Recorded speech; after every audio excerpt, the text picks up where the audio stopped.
Okay. Sip of water. How's the mustache? Crap. Got it. Whiteboard.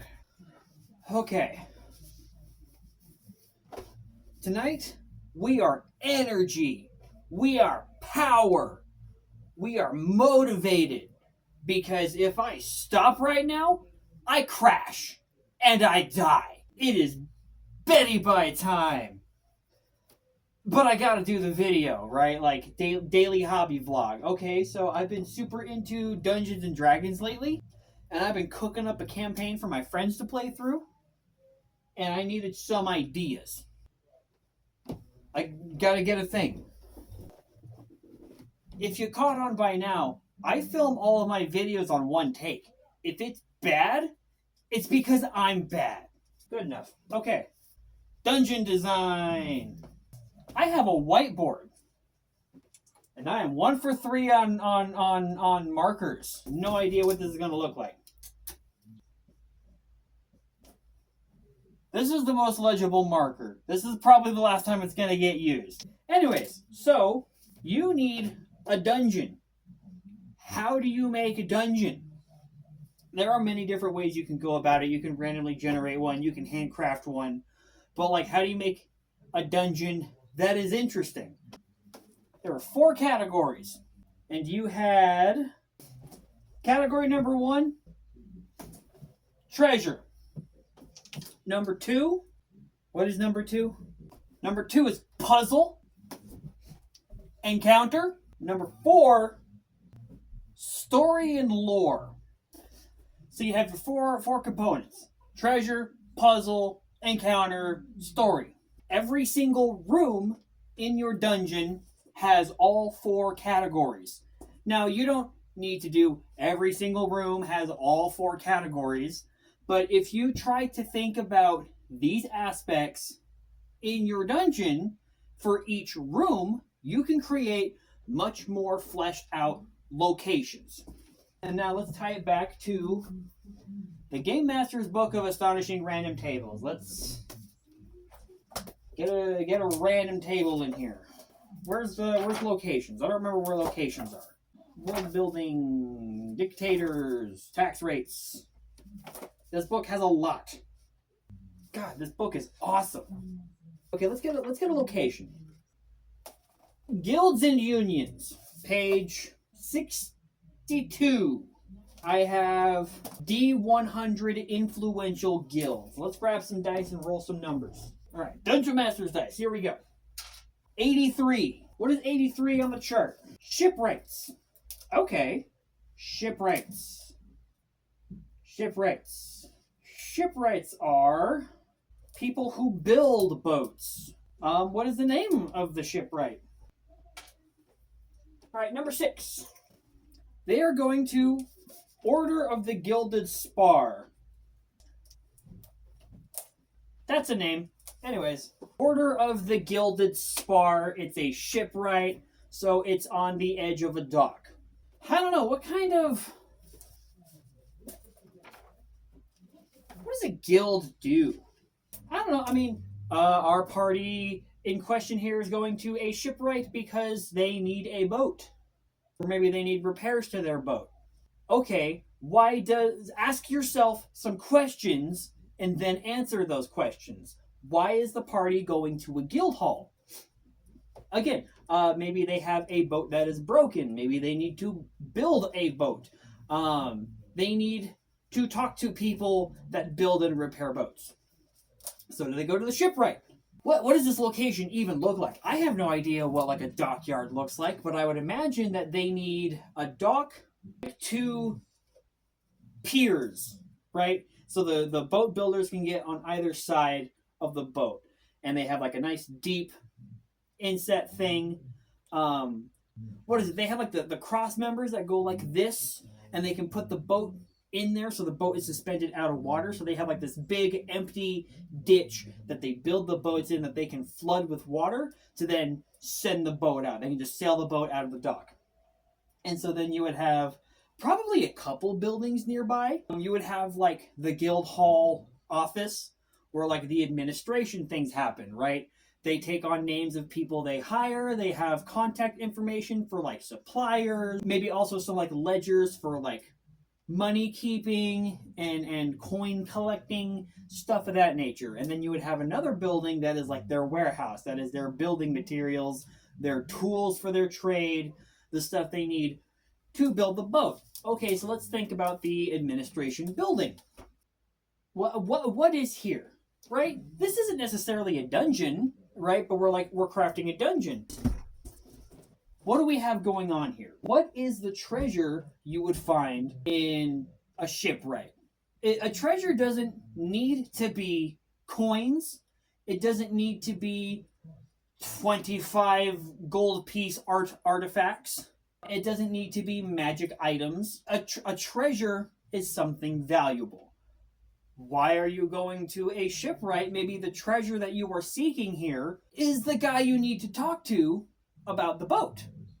And maybe there's a completely other reason that you're going to the shipwright. Maybe there's a guy who is like a target of a hit or something. Or maybe like the shipwright holds information that you need for some other quest activity, right? So maybe the treasure in question here is the key information or the key quest item you need to further along. The treasure is like the goal. See, here's the thing. You can do like a big thing. You can do a small thing. Treasure can be like physical. Maybe there is a stash of money hidden underneath the table. It could be the key item you need for your quest, right? Treasure is like, it's a reward and or a goal. Doesn't have to be big.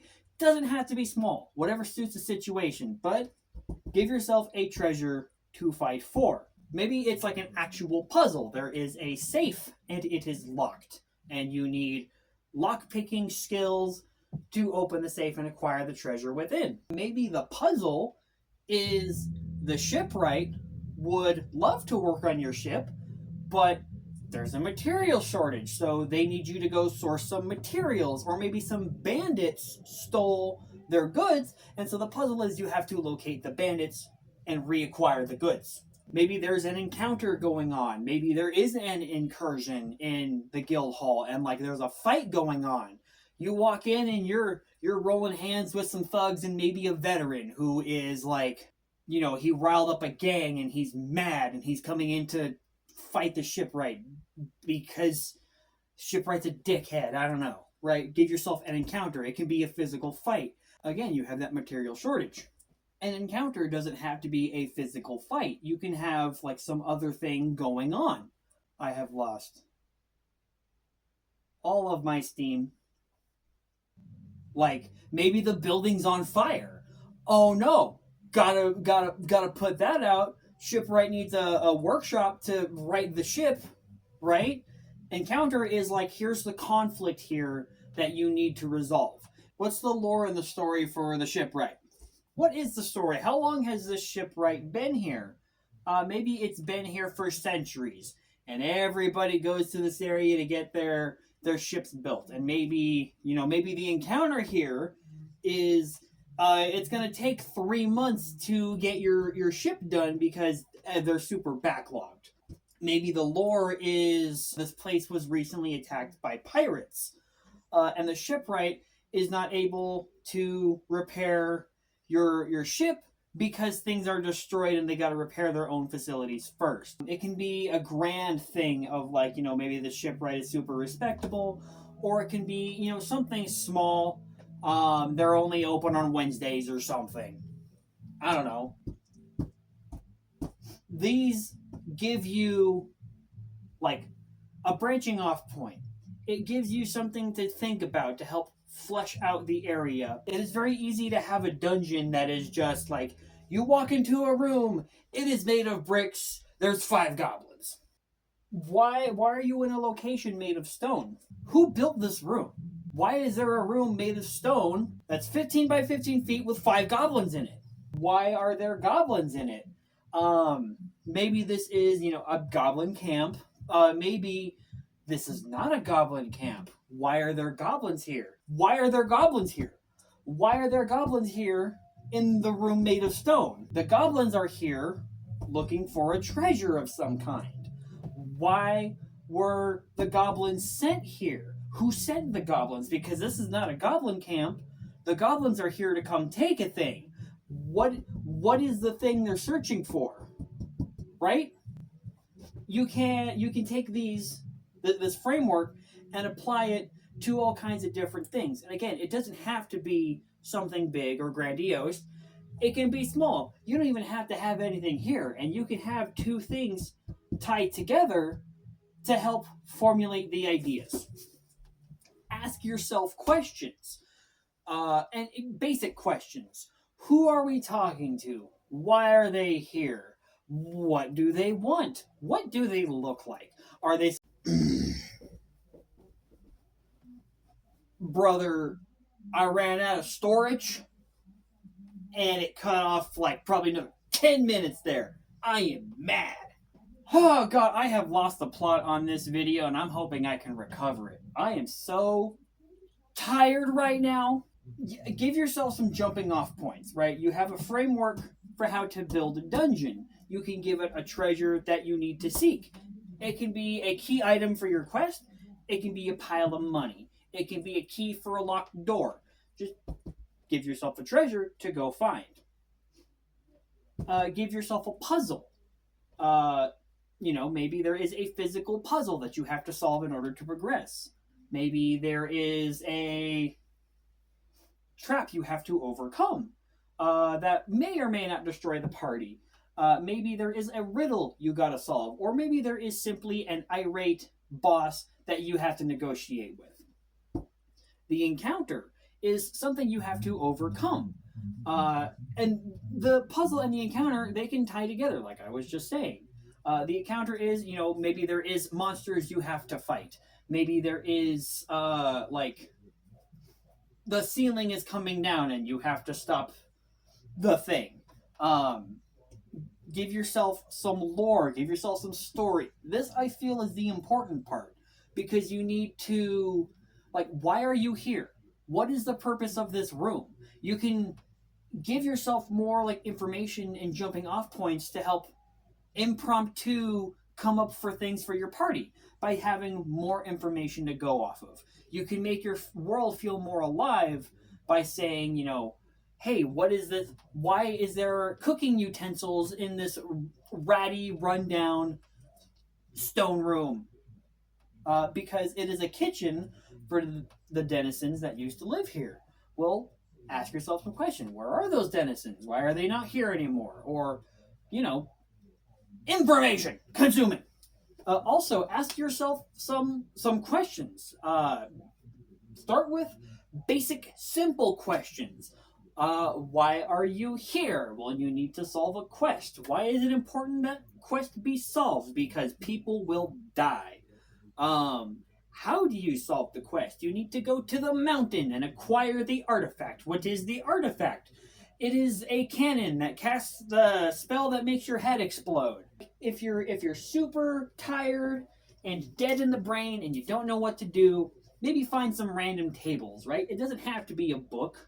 You can go online. There are all kinds of websites and stuff. You can even just Google to just give yourself some information that can get that brain moving and get that story coming out. I have completely lost the plot on everything I was talking about, and it's time for bed.